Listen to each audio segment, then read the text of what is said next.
La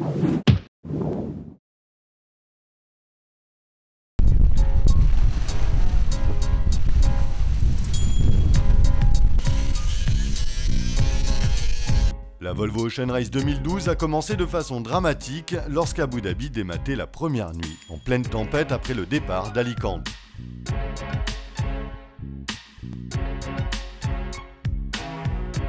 En Atlantique Sud, Puma dématait également loin de tout secours.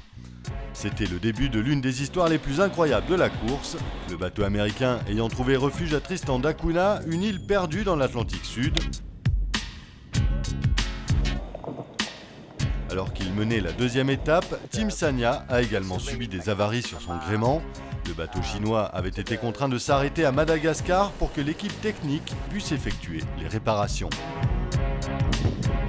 Durant la cinquième étape, Groupama et Puma ont traversé l'océan Pacifique sans avarie majeure, ce qui n'était pas le cas de la majorité de la flotte.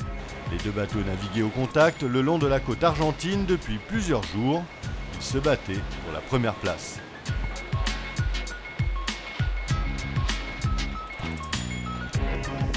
À 15h40, alors qu'il était à 677 milles de l'arrivée, Groupama a dématé à 60 milles seulement de Punta del Este.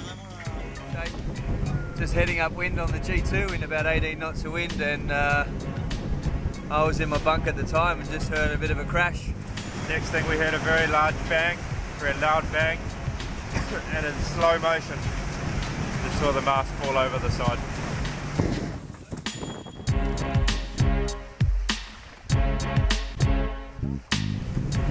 Yeah, that's racing, and we'll come back bigger and better on the next leg, I'm sure.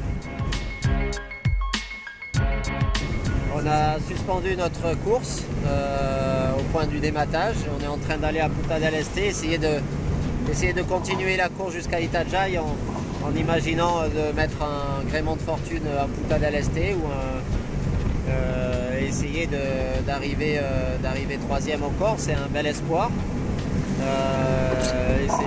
C'est 20 points à prendre, et donc on essaye de s'accrocher à cet espoir-là, et on va tout faire pour, avec le short team qui va nous rejoindre à Punta del Este et trouver le moyen de faire ce gréement de fortune.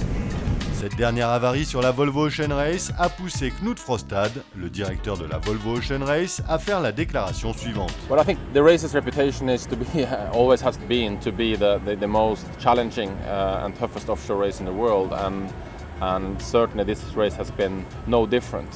But still, it is very important for us that boats do complete their legs, they're able to complete, and that the boats are still safe for the crew who's racing them.